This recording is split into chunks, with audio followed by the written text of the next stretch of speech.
Bien, je pense que nous allons commencer. Ah, je pense pas de son. Pas de son. Tout à l'heure, il y en avait. Allô ? Oui, c'est bon. Mesdames et messieurs, bonjour. Bienvenue au CUFR dans le cadre des conférences du pôle culture. Donc, je suis très heureux aujourd'hui de vous accueillir, Michael Vautier. Vous êtes donc enseignant-chercheur en psychologie à l'ESPE de La Réunion, titulaire d'un diplôme de psychologue du travail et des organisations et d'une thèse à orientation psychologie clinique. Vous avez commencé à travailler à l'Université de La Réunion en 1996 au sein du service universitaire de médecine préventive et de promotion de la santé. Après avoir effectué une activité de consultation et de suivi des étudiants, vous avez assuré la direction de ce service entre 2009 et 2011. Gestalt thérapeute depuis 2008. Vous êtes par ailleurs praticien certifié EMDR, une technique que vous avez eu la gentillesse de nous présenter hier soir à l'occasion du séminaire organisé par Boita Malela. Vous allez aujourd'hui nous parler donc du développement psycho-affectif de l'enfant jeune adulte, comment accompagner et prendre soin. Donc je vous laisse donc la parole sans tarder. Nous consacrerons la dernière partie de cette séance à un échange avec le public, que je remercie d'être venu aussi nombreux. Voilà. Merci, Monsieur Vautier. Merci. Voilà.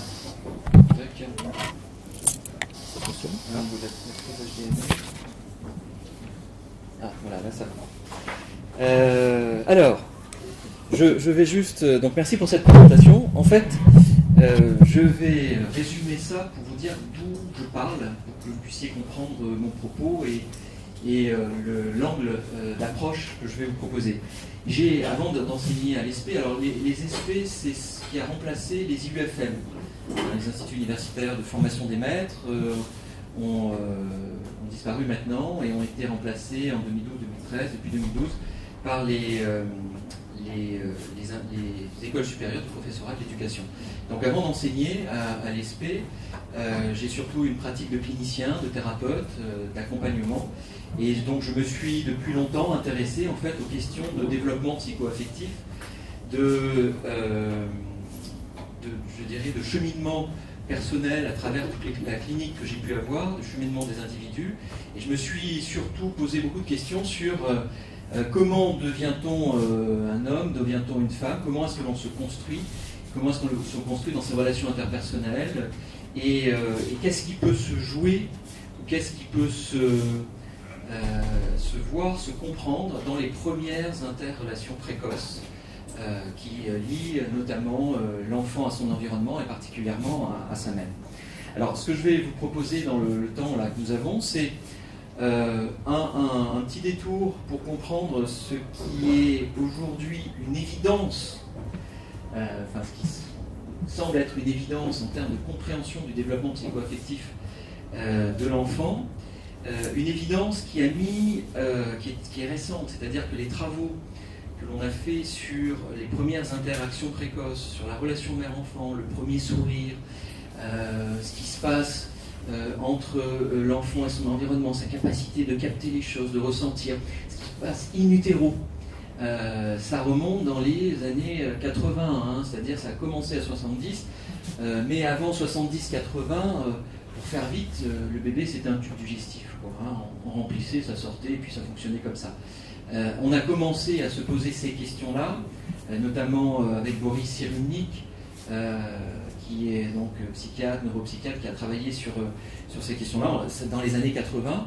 Et aujourd'hui, ce que je vais vous dire, ça paraît peut-être être des évidences, mais encore fallait-il pouvoir le montrer, le travailler. Donc je vais vous donner revenir sur ces évidences, et puis vous donner ce que je considère, moi, être, quand j'ai dit à mes étudiants, je vais vous donner la base de la psychologie, ce qui me semble être la base, à travers 4 questions fondamentales.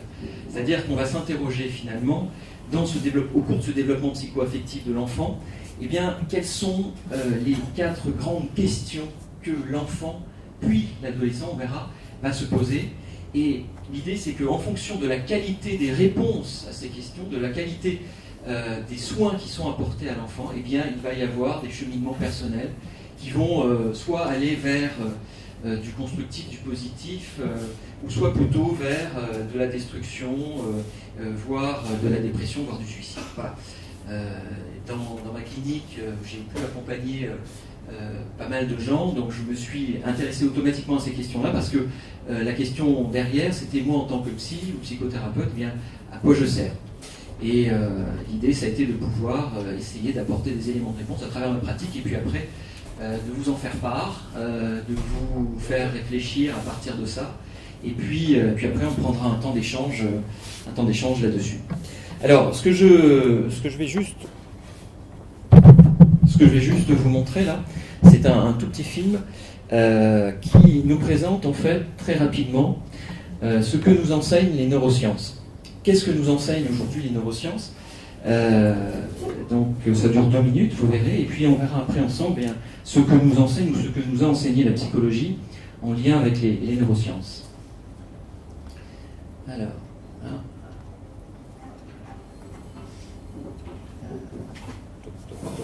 Je vais essayer de faire fonctionner ça avec vous entendiez bien.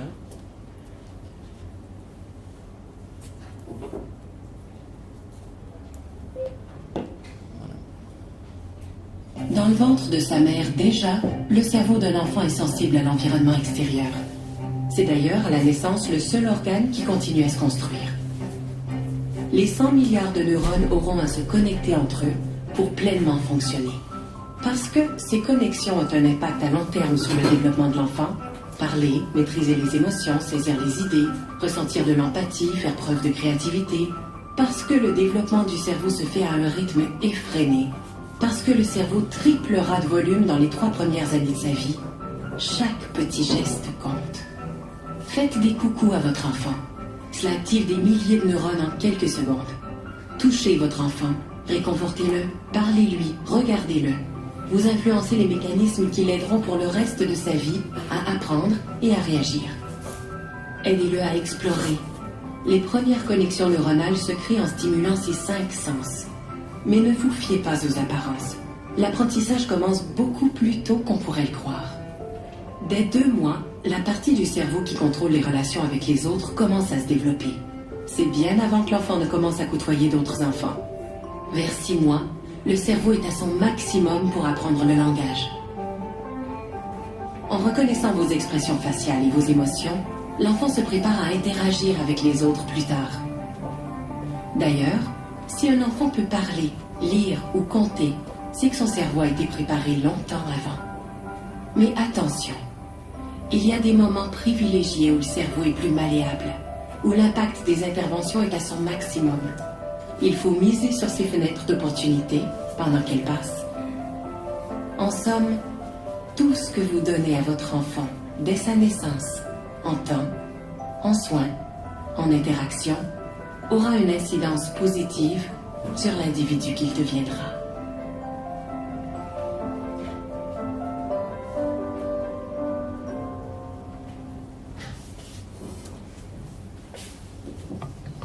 Voilà, alors ça c'est un petit film que j'aime bien parce que en fait il est assez rapide, assez synthétique.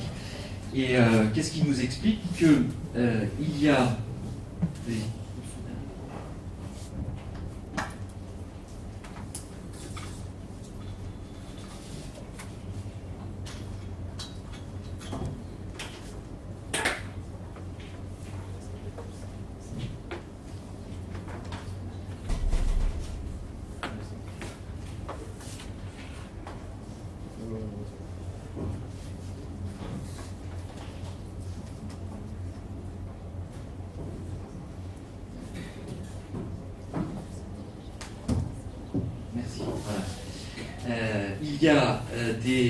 des connexions neuronales qui vont se faire extrêmement rapidement, nombreuses, ce qu'on appelle les synaptisations, une connexion entre neurones, qui vont se faire. Alors là, ce que nous dit le film, c'est à partir de la naissance et pendant notamment tout au long de la première année, chez le nourrisson, chez le bébé.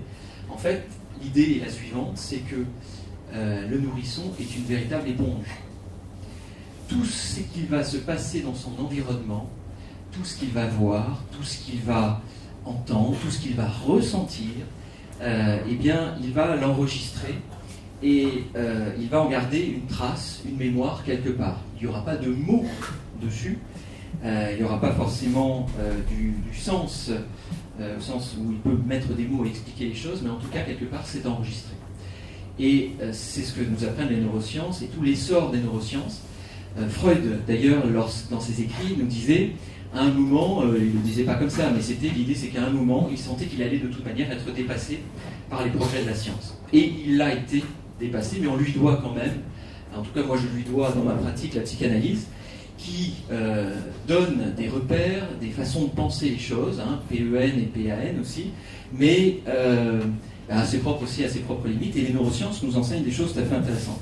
Alors ça c'est ce qu'elles nous disent. Mais ce que je vous ai dit, c'est qu'en fait, l'idée c'est que la vie de l'enfant ne commence pas au moment de la naissance. Elle commence au niveau intra-utérin.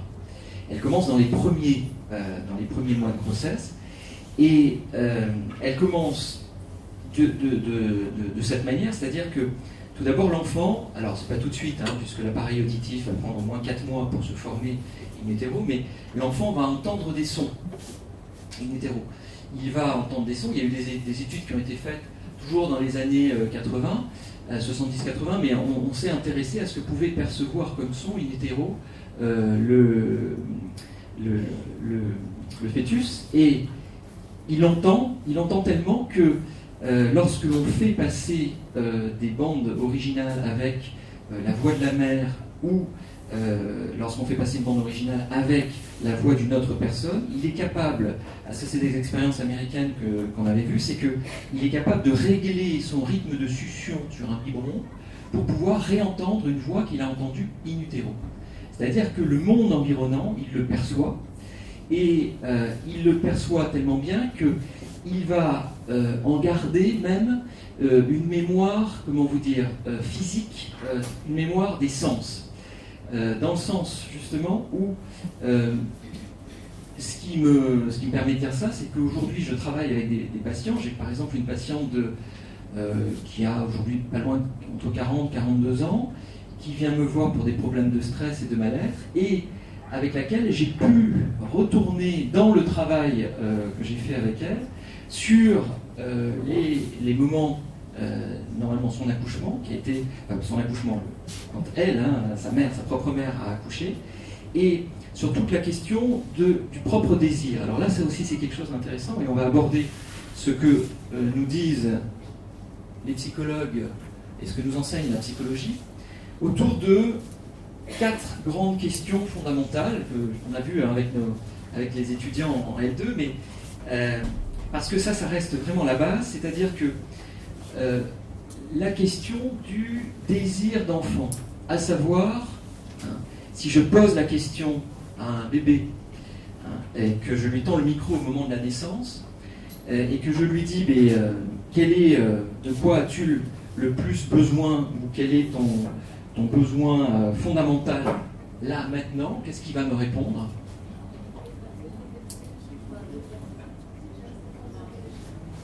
Alors ceux qui connaissent, est-ce que c'est le besoin de manger pour le bébé à la naissance qui est le premier? Non, c'est quoi? La chaleur corporelle de sa mère. Voilà, la chaleur corporelle de sa mère. Les premières études qui ont été faites en 1952 avec un chercheur américain qui s'appelle Harry Harlow ont montré que ils ont fait des études sur des bébés singes. Ils ont montré que les bébés singes, quand ils étaient privés de chaleur maternelle et qu'ils étaient privés de contact, la première chose qu'ils recherchaient, c'était cette chaleur. Alors comment est-ce qu'ils ont montré ça? Prenez un bébé singe, vous le privez de relations avec sa mère, c'est-à-dire avec des chimpanzés, et vous ne lui donnez pas à manger. Et vous lui mettez face à 2 structures métalliques qui ressemblent à plus ou moins une forme de Simpangé. Sur une structure, vous mettez un biberon, d'accord? Mais c'est une structure froide et métallique. Et sur une autre, vous ne mettez pas de biberon, mais vous mettez une peau qui ressemble à de la peluche et qui est doux au contact. La première chose, systématiquement, ce que vont faire les bébés singes, ils vont aller se réfugier là où il y a la peau douce alors que le biberon est de l'autre côté. Donc il y a un besoin de contact, on va le voir tout à l'heure, mais il y a surtout chez l'enfant une première question qu'il va nous poser et qui se pose de manière récurrente, on va voir comment elle revient, c'est la question suivante: est-ce que je suis accepté tel que je suis? Alors, ça paraît bizarre. Alors, est-ce qu'un enfant se demande s'il est accepté tel qu'il est? Eh bien oui. Et vous avez une preuve, en tout cas, moi c'est la clinique qui me l'a dit, mais une preuve de ça qui est une preuve assez extraordinaire, dans le sens, on n'a pas trop l'habitude de le voir, mais vous avez peut-être entendu parler des dénis de grossesse. D'accord? Les dénis de grossesse, qu'est-ce que c'est qu'un déni de grossesse? Eh bien, c'est une jeune femme qui... Alors, ça touche, c'est pas forcément les jeunes, hein, ça peut... Il n'y a pas d'âge précis, mais en général, on le trouve, c'est souvent chez des jeunes femmes parce que elles peuvent avoir des relations sexuelles sans prendre de contraception, ou en prenant une, ou en étant dans des activités de travail, etc. Et elles ont donc une sexualité, mais elles se retrouvent être enceintes sans le savoir. D'accord? Et au bout de... Alors, pour certaines, ça va jusqu'à l'accouchement, c'est-à-dire des douleurs qui font qu'elles sont hospitalisées et elles découvrent madame, vous êtes enceinte. Ah. Donc elles accouchent au bout de 8 à 9 mois. Pour d'autres, c'est vers 4, 5, 6 mois, des douleurs, je ne suis pas bien. Le médecin dit tiens, il y a quelque chose, on fait des tests sanguins pour savoir s'il y a une grossesse.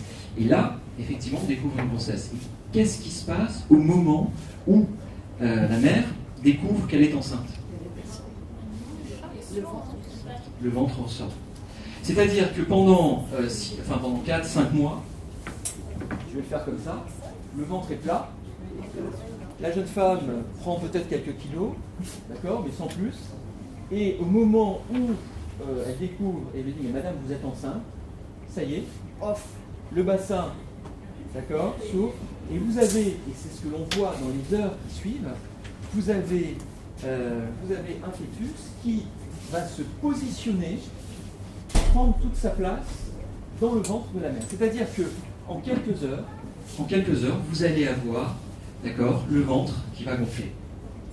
Et pour certaines, moi j'avais eu des témoignages comme ça d'étudiantes qui m'avaient raconté qu'en classe, une amie était enceinte, du jour au lendemain, elles ne l'ont pas reconnue parce que voilà, elle découvre sa grossesse.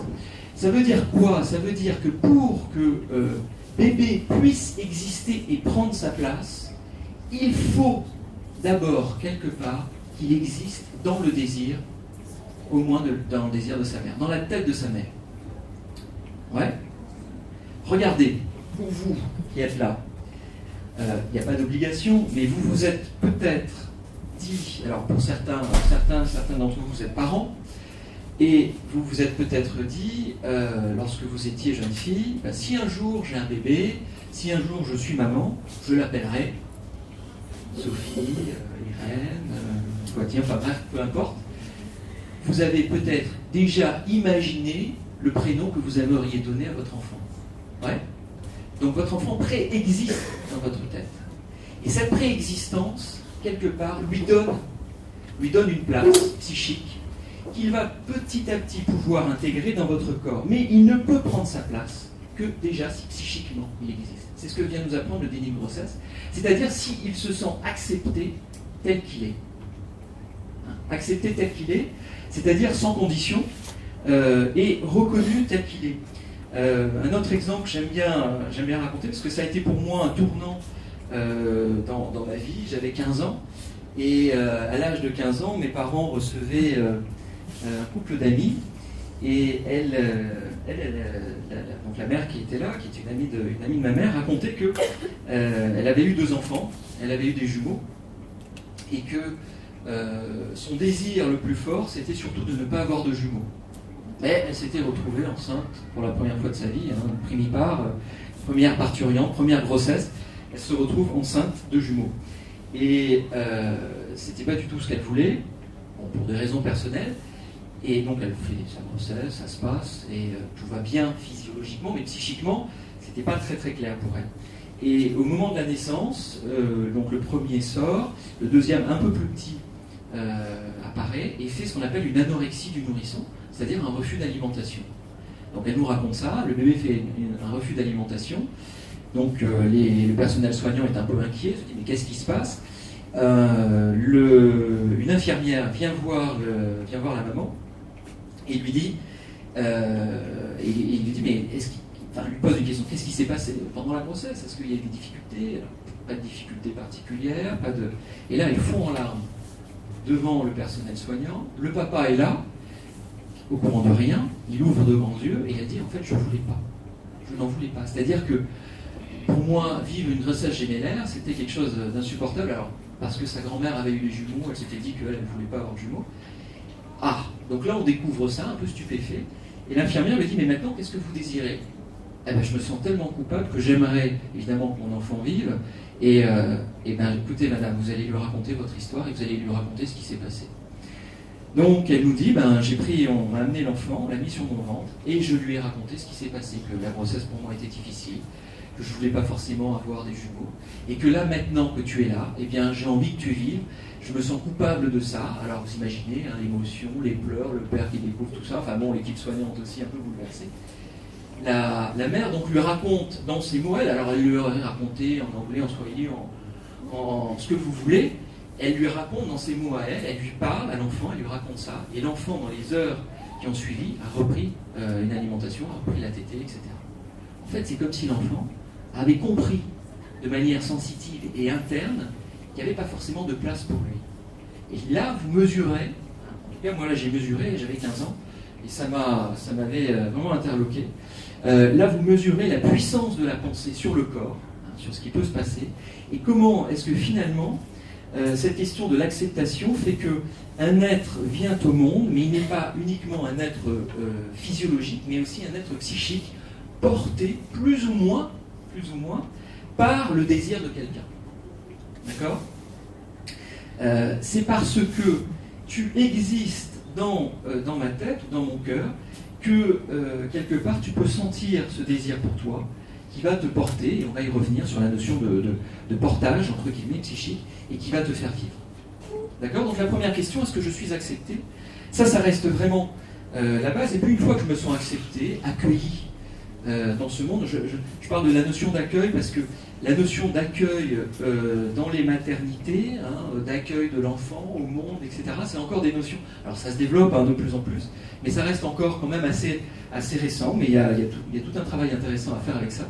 La première question, une fois que je me sens accepté, et reconnu, ou en tout cas exister dans le désir de quelqu'un, deuxième question, c'est est-ce qu'on connaît mes besoins ? Est-ce que lorsque j'ai faim, on me donne à manger ?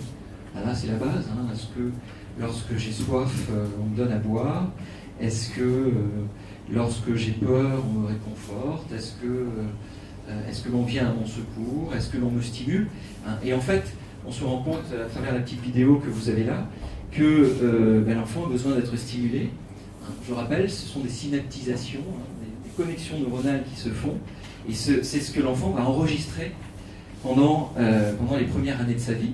Et à partir de ce qu'il va enregistrer, c'est-à-dire que à partir de la résolution, en tout cas des réponses satisfaisantes à ces questions, on va passer à une autre étape qui va être plutôt une étape d'individuation. C'est-à-dire qu'ici, vous voyez, on est dans une étape, c'est la première année, on est dans une étape fusionnelle entre la mère et l'enfant, 0 et 1 an.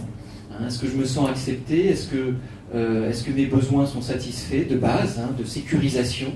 Et une fois que je sens que ma vie a du sens, quelque part c'est ça, je sens, on a vraiment le fait de ressentir dans son corps que ma vie a du sens, eh bien je vais passer à une phase d'autonomisation. Si il n'y a pas ce désir, s'il n'y a pas ce portage, il y a alors ce que vous allez voir maintenant, ce que l'on a découvert dans les orphelinats roumains. Très rapidement, Roumanie, fin 89-90, chute donc du mur de l'Est, ouverture des pays qui étaient donc des satellites soviétiques, et on va dans des orphelinats où on découvre ce que vous allez voir, c'est-à-dire le contraire de ce que je vous dis, à savoir des enfants qui souffrent de dépression anaclitique, c'est-à-dire que c'était des enfants qui étaient dans des orphelinats, vous allez voir, et en fait un enfant, lorsqu'il est privé de soins adéquats, il va entrer dans une... En voilà. quelques mois, l'aspect du centre de dystrophique de Constanza a bien changé. Peinture refaite, régime alimentaire amélioré, pyjama pour les enfants et des infirmières un peu plus souriantes. Mais malgré ces améliorations, le développement moteur et affectif des enfants... Vous avez vu le sourire là de l'enfant? Une des premières choses que fait un enfant, lorsqu'il... Alors pas tout de suite, hein, mais dans les 2 premiers mois, très rapidement, il sourit. Il sourit. C'est fou ça, c'est-à-dire qu'en fait, il va solliciter le regard. Hein, l'importance du regard, je reviendrai, vous me faites penser, si j'ai pas le temps, mais j'y reviendrai sur l'importance du regard. S'il y a parmi vous des enseignants, hein, l'importance du regard que je porte sur mes élèves ou sur mes étudiants. Hein, on y reviendra parce que c'est quelque chose de fondamental. Donc là, vous allez voir, donc ces enfants, en fait... Très en retard. Voilà.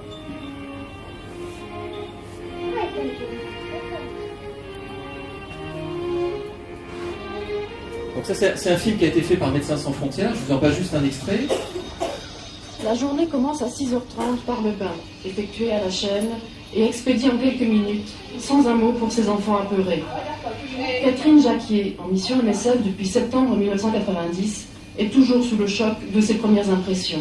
Les enfants n'avaient contact avec le personnel que dans les moments de chambre, de bain, de soins médicaux.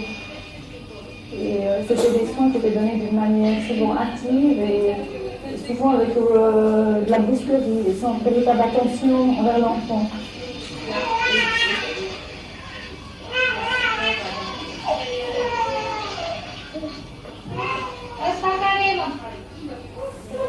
Quand on arrivait, je dirais que la plupart des enfants présentaient des symptômes de dépression.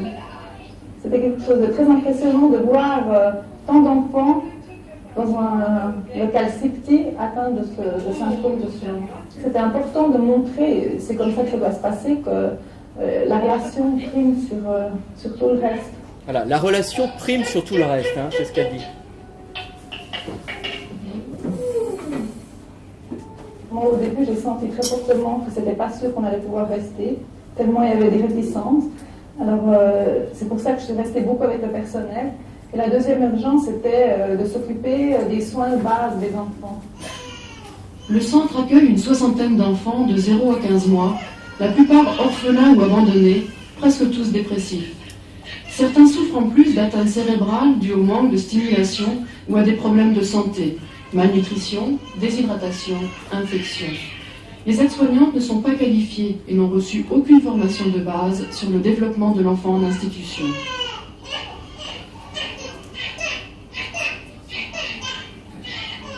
Le manque de personnel et donc de temps est souvent invoqué pour justifier l'absence de maternage. Il y avait quelquefois, pour 30 enfants, une seule infirmière. Alors, elle était obligée de faire tout seule et il n'y avait pas du temps de s'occuper du développement psychique de l'enfant. Et peu à peu, même quand il y avait du temps, alors la méthode, la conception de travail était déjà installée dans la routine. C'est sûr qu'avec le temps, on va faire disparaître cette manière de langer les enfants. Mais c'était quand même quelque chose de difficile à introduire parce que c'est dans la tradition. À la campagne, les enfants sont encore comme ça. Hein? Mais est-ce que t'as chaud, mon pauvre?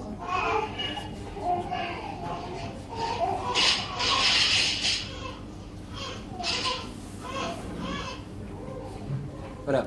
Là, ce que vous allez voir, donc, ce sont des enfants qui Le souffrent de silence est dépression. aussi impressionnant. Les enfants ne rient pas, ne babillent pas, ne pleurent pas beaucoup. Avant l'arrivée de la psychomotricienne et de la puéricultrice de MSF, ils passaient tout leur temps au lit, seuls et sans jouets. Le personnel ne voyait pas l'intérêt de les sortir du lit, surtout pour les plus petits.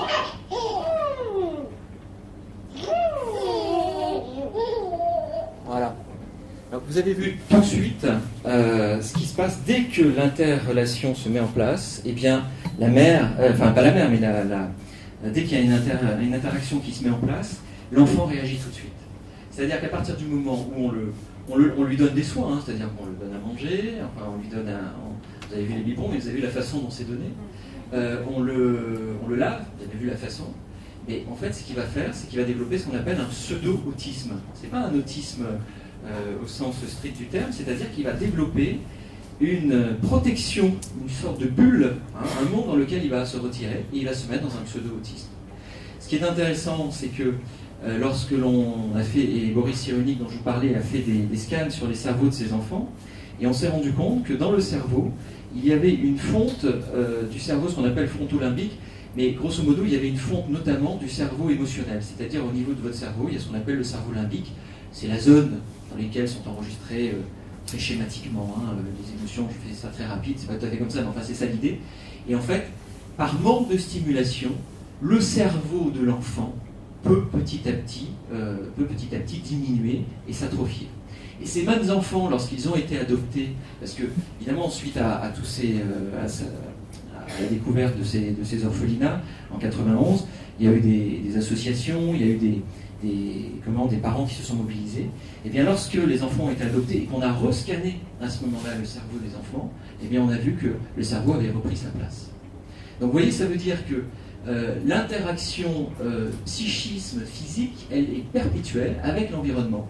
Et que la qualité évidemment des soins, la qualité des relations, eh bien, va permettre un développement harmonieux physique, mais aussi un développement harmonieux psychique, en répondant à ces questions, hein, est-ce que je suis accepté et est-ce qu'on connaît mes besoins, qui sont là manifestement des besoins relationnels, des besoins de contact, des besoins d'être regardé.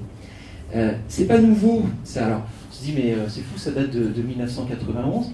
En fait, ce qu'il faut savoir, c'est que nous sommes là en pleine dictature. On peut se dire, mais comment ces infirmières ou ces aides-soignantes ne prennent pas plus soin des enfants? Mais en fait, on est en 91, on est dans une dictature, les époux Ceausescu, il fallait faire des enfants pour peupler la Roumanie, et donc les familles n'avaient pas les moyens de subvenir aux besoins des enfants, et donc ils étaient mis en orphelinat, et en fait on se disait que ces enfants avaient des problèmes, c'était des attardés mentaux. Et en fait, c'est pas qu'ils sont des attardés mentaux, c'est parce qu'ils n'ont pas été stimulés ou qu'ils n'ont pas eu des soins adéquats, et qu'ils ont régressé dans leur développement. Jusqu'à, pour certains, tomber dans une forme de dépression, qu'on appelle la dépression anaclitique, mais disons que l'idée c'est que l'enfant peut devenir dépressif et que ça peut être récupéré très très rapidement, heureusement. Alors, celui qui a travaillé sur les fonctions maternelles, et je vais y revenir rapidement parce que ça reste un des piliers au niveau de la compréhension du fonctionnement de l'enfant. Celui qui a travaillé dessus, c'est Donald Winnicott, qui est un pédiatre. Bon, un pédiatre psychiatre. Je sais pas. Faut contact quelque part. Non?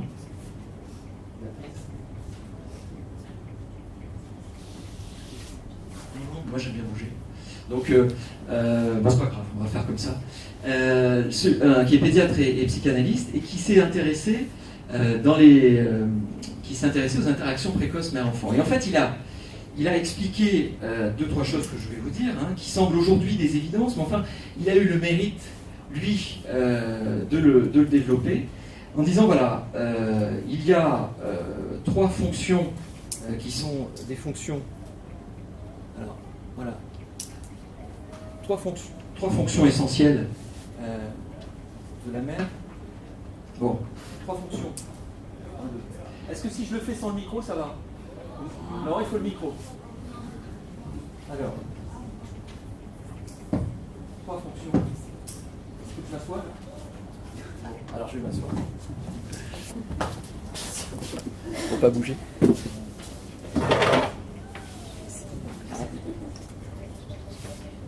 Là, est-ce que ça va mieux? Ouais. 1, 2. 1, 2.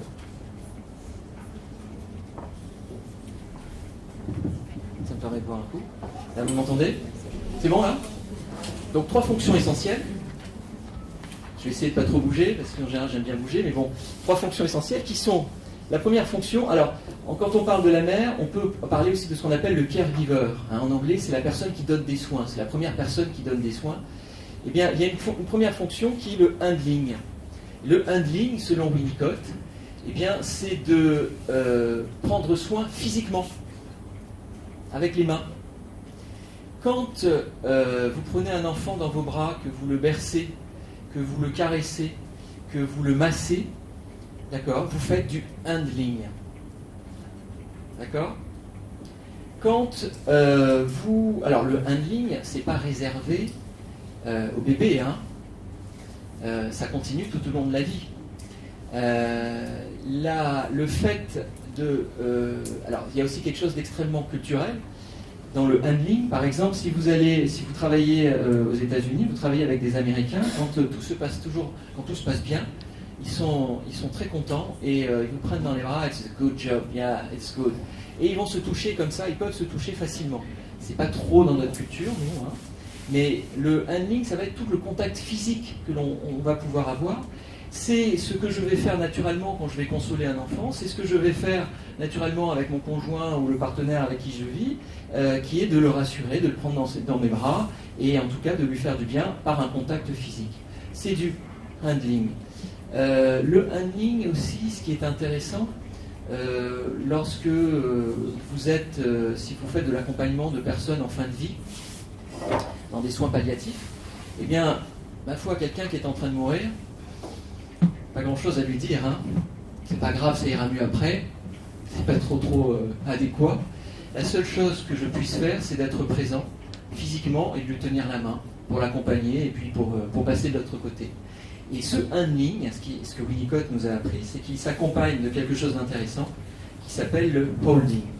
C'est-à-dire le holding, c'est le fait de soutenir psychiquement quelqu'un. Comme je vous l'avais dit, on revient au début, est-ce que je suis accepté, le déni de grossesse, on se rend compte que l'enfant existe, d'accord, ou préexiste déjà, hein. J'aimerais avoir une fille, un garçon qui s'appellera comme ci, comme ça.